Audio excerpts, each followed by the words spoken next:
One word only. No. How did a small town boy from Austria become one of the most famous people on earth? Arnold was going to be something very successful in his life. He's so charming and he's so smart. You just knew it. You just knew he had a very clear sense of how to apply himself. Really a most unique human being. He came from a very, very humble origin. He has, again, emerged as one of the leading celebrity figures in the world. He did it by dint of his own personal effort. I think he takes it very seriously, and he works hard at it. But Arnold works hard at almost everything that he does, and I think whatever he set his mind to, I think he can be successful in. I think that you have to overcome obstacles every day. I mean, the day begins by just getting rid of obstacles. That's what it's all about in life. It was not easy for me to come to this country, to start all over. It was not easy for me to go from the fitness and from the bodybuilding into acting. And things are not easy, but the upside is always so great when you make it. But you have to work on it. It doesn't happen overnight. I would have said, you have a long name and a difficult name to pronounce. I should change my name. Then they said I had a strange accent. I should change that. And you cannot have any kind of an outside negative force coming in and affect you. Okay, let's say before a contest, if I get emotionally involved with a girl, that can have a negative effect on my mind and therefore destroy my workout. So therefore I have to cut my emotions off and be kind of cold in a way.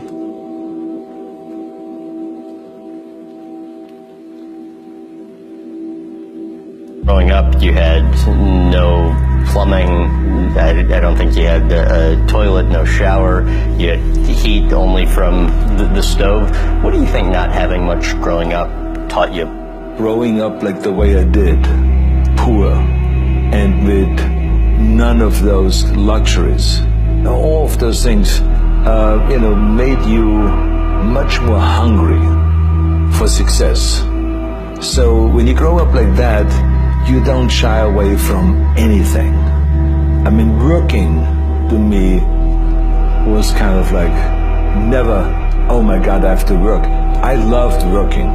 If it was in bodybuilding or making an endorsement here or an investment in an apartment building or starting a mail order business or getting into movies or doing this or doing that, it's like, wow, this is really amazing. But it took a lot of hard work, but I never shied away from work. And I think that my hunger and my desire and my fire in the belly, and that nothing could stop me, I think that comes from growing up the way I did. It doesn't matter who it is.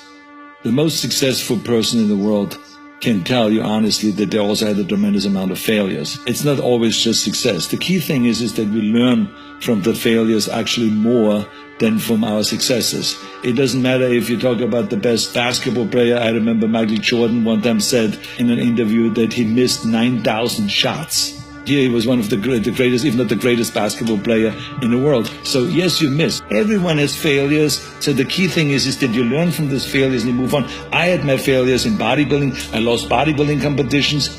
Most people only know my victories, which were a lot, but I've also lost. I lost in weightlifting. I lost in powerlifting.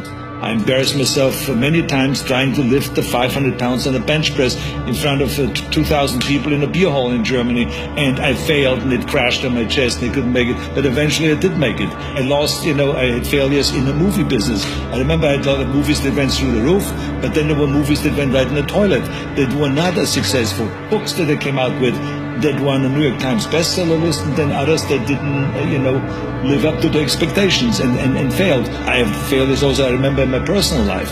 And I learned from that, and then you move on again. What is important is that you get up.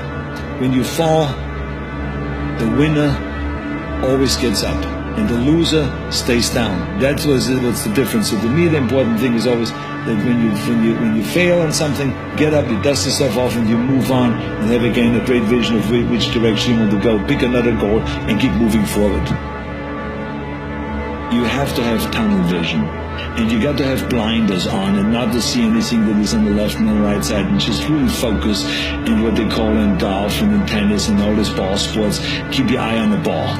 And when you do that, and when you focus that much on something, then of course you are not being able to enjoy all of the things that life has to offer, because you're so focused on this one thing. You have to focus on the thing that you really want to be the best at, and that's what I did. And I don't regret that at all, because you cannot be good in everything, and you cannot do everything and at the same time be a champion in one thing. There's no such thing. So I decided I wanted to be a champion. I decided that I wanted to go all out.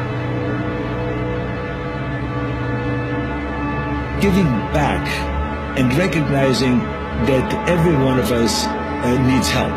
I got plenty of help to be where I am today. There's no such thing as a self-made man, as I always say.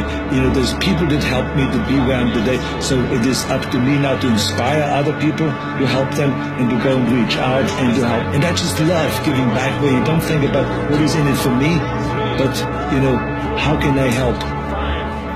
Part of being successful is to give also something back.